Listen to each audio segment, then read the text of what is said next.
Good morning everyone. আর আজকে হচ্ছে Sunday মানে হচ্ছে মাটন। Good morning everyone.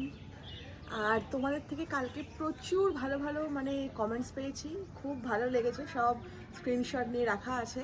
আর ঠিক 2 তারিখে মানে তোমরা পেয়ে যাচ্ছ, নাম অ্যানাউন্স হয়ে যাচ্ছে। আর যাদের নাম অ্যানাউন্স করবে তাদের অ্যাড্রেসটা ইনবক্স করো, তবেই আমরা পাঠাতে পারবো, নাহলে কি করে পাঠাবো? তখন সেটা বলে দেবো আমি ব্রডলি সব কিছু।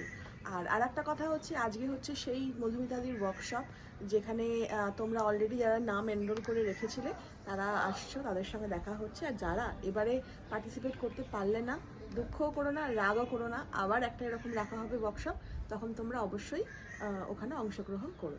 আসলে কি, জিনিসটা যত বেশি ছোট হবে, জিনিসটা কম্প্যাক্ট হবে, তাহলে যেটা শেখানোর জন্যই ওয়ার্কশপটা করা সেটা ভালো করে শেখানো যাবে।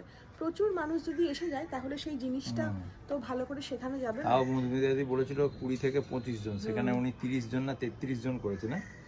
তা যাই হোক, কেউ রাগ করো না, আবার কলকাতায় হবে, আবার এখানে হবে, এটা চলতেই থাকবে। হ্যাঁ, তোমরা অবশ্যই পার্টিসিপেট করতে পারবে। আর যারা যারা আসছে তাদের সাথে তো আজকে দেখাই হবে, আর তোমরাও দেখতে পাবে কারা কারা আসছে। খুব মজা হবে আজকে। আমরা 3টে থেকে 6টা অবধি ওখানে থাকবো। হ্যাঁ। তো আজকে মানে রবিবারটা পুরো জমজমাট। আর আমরাও খুব এক্সাইটেড, মানে এই ব্যাপারটাকে মানে এই ইয়েতে মানে জয়েন করতে পেরে, তাই না? একদম খুব মানে ভালো লাগছে যে কিছু নতুন কিছু